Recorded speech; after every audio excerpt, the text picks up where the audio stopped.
you have Mallory Swanson up top, right? So much of the attack relies on her ability to be on the ball, to create and to score chances. But the drop off when she is not on the pitch or unavailable or even mitigated from games at times is massive.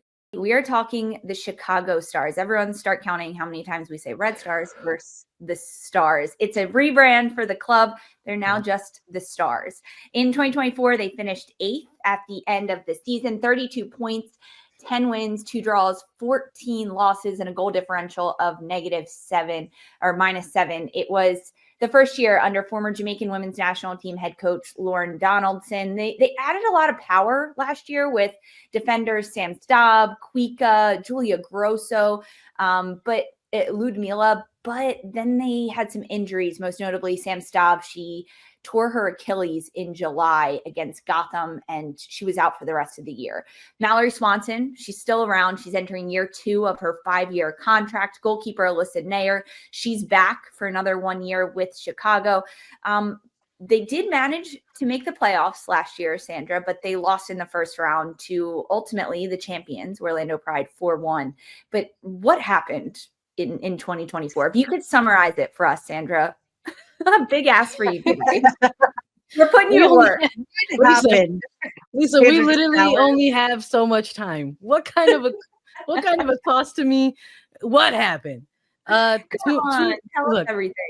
Too much and not enough at the same time probably is the best way. I think that maybe you can frame it for the Chicago Red Stars side. I mean, it was the first season where they really got to jump in with new ownership at the front, a new head coach, new club president, new general manager, all of this newness, and it included new signings and new players, some of them that you just sort of rattled off as well.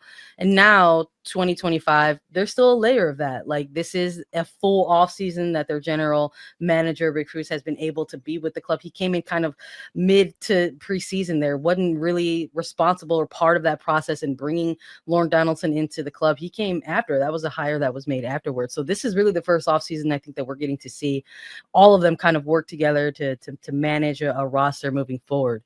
And I think there's some question marks. I think when they got bounced from the playoffs, I think we could all agree that like they needed some help in the midfield. They didn't really have too many answers for the back line when Sam Staub went down.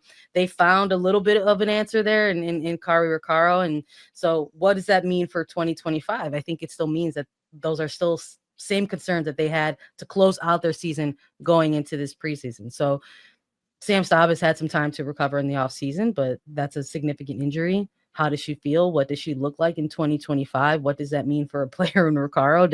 Do they want to see her back in the midfield? Do they want to keep her lower on that back line?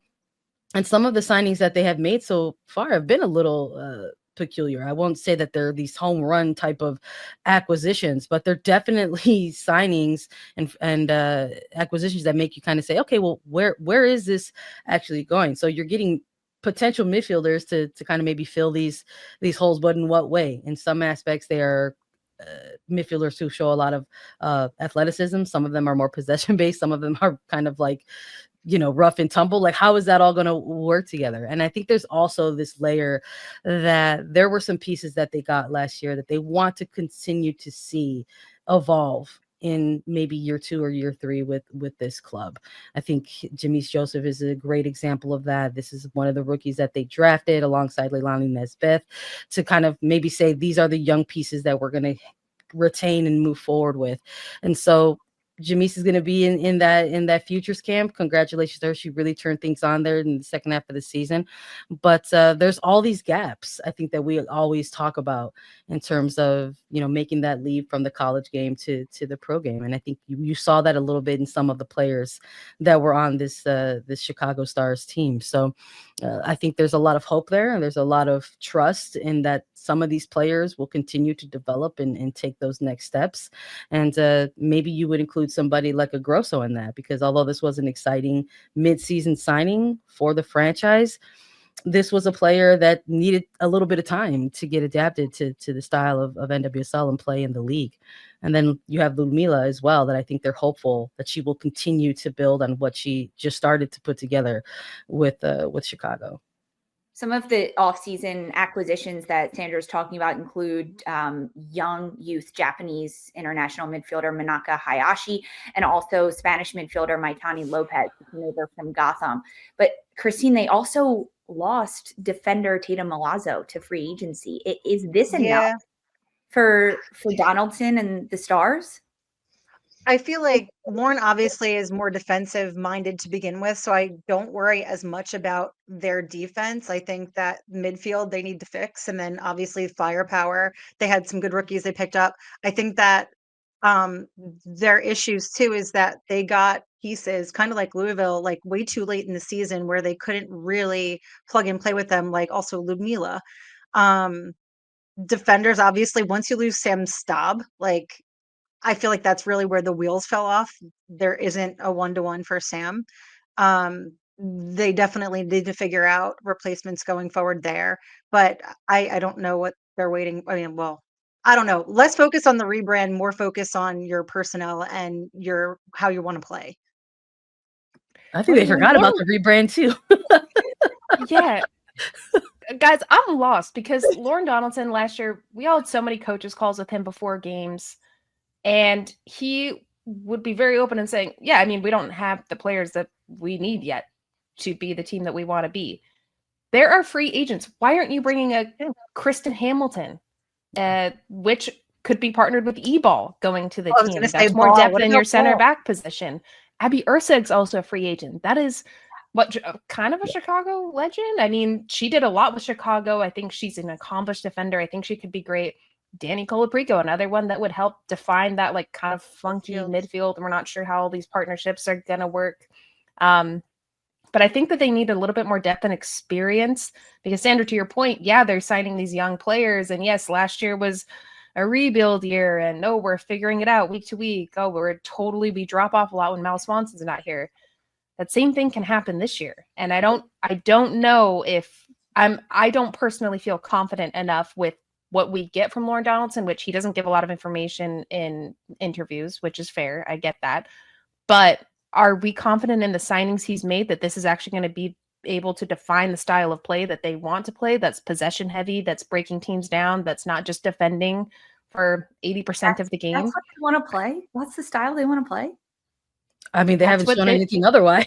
Yeah, have they shown anything else that they're leaning in any different direction? They are so far from that style of play, though. They're so far, but he has admittedly said that's what they want to play. They want to be a possession-heavy team. They're far and from I'm it looking last at year, this. and I think they're so far from it this year. I don't think it's unfair to take a look at this offseason and say I don't know that they've undelivered, that they have not been making the moves or signing the prototypical player that they've alluded to that they need in some of these positions. And it's not just on the players here that the franchise should maybe look at and hope that take that next step. It's on the coaching staff as well. Lauren Donaldson has to show in year 2 that he is the guy to take this team beyond an 8th seed. That's not quite the compliment I think that you want in this league. Do you want to be the 8th best team in the NWSL? What does that mean? Right, but like what happened to limbo? It means you're in what limbo. happened to Lauren and his like be relentless? Relentless in what? Relentless how? Like I need when we talk about Chicago, it's very uninspiring. I'm going to be very honest. It's pretty harsh, but it is very uninspiring with the moves that they're making, the players they're bringing in. And frankly, if you look at the last couple of years, the players that they've lost, right, there was a lot of change that needed to happen at Chicago. But most recently last year, forwards Penelope Hawking, Ella Stevens, these are players that left Chicago and became more players in and of themselves. Ella Stevens flourished at Gotham, taking on bigger roles to score. She couldn't do that at Chicago with what they were building there. And there seems to be this blockage at the Stars about you have Mallory Swanson up top, right? So much of the attack relies on her ability to be on the ball, to create and to score chances. But the drop off when she is not on the pitch or unavailable or even mitigated from games at times is massive. Plus, you have Alyssa Nair in goal in the back. So you're almost bookended with this superstar talent that you need someone else to provide for them. If you could, Darian, describe a player in the midfield, you don't actually have to name a player, but the type of tactics that Chicago would need in the midfield to continue their attack, to set Swanson up for success, to do things on both sides of the ball, what would that type of player look like? That's a really tough question because I don't think Chicago can be a possession team just based on bringing in one player. That is why I think sign a Jasmine Spencer, sign a Kristen Hamilton, where then, okay, if we're going to play ugly, cold oatmeal football, then you at least have some goal scorers on the other end who can cause a lot of havoc in the front line. A player for me that can help dictate the tempo, a player like Andy Sullivan. I'm not saying Andy Sullivan is going to Chicago. I never think that is going to happen. But think about how her style of play, how she is able to calm the team down.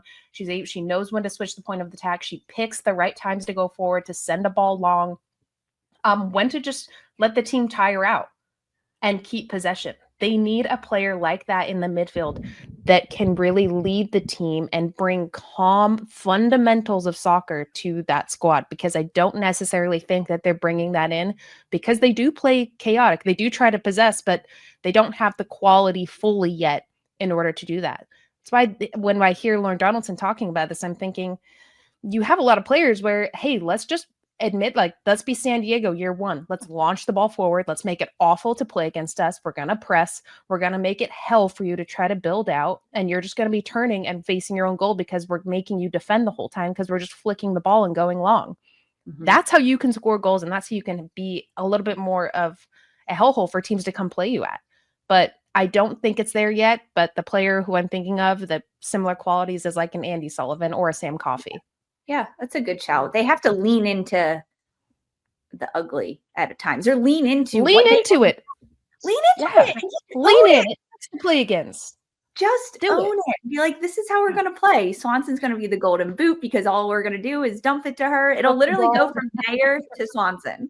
They got to get her the ball. Just get a tall girl to flick it. Hit Maitane in that 10 position to just flick it on. Everybody go forward. Let's score some goals.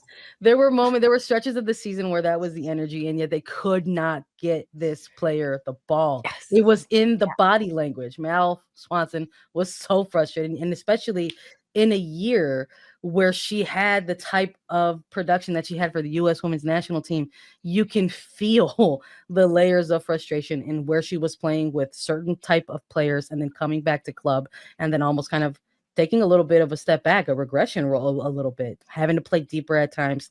It's deeply frustrating. And I think if you're the franchise and you're looking at the sporting business side of things and you're looking at your vision, you're in year 2 of Mel Swanson.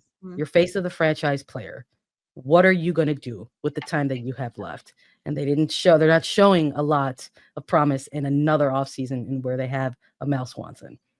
It's almost as if they got complacent. Okay, she's here for 5 years. We can take a deep breath. We don't have to run with this so quickly. No, you got to set her up for success. You got to move. Pressure's on, Chicago. Pressure's on. We'll talk about it as we get closer to the start of the season, where we rank the Stars in the preseason rankings, how they could potentially finish in 2025, and any other signings that they make in the next couple of weeks. Not much longer.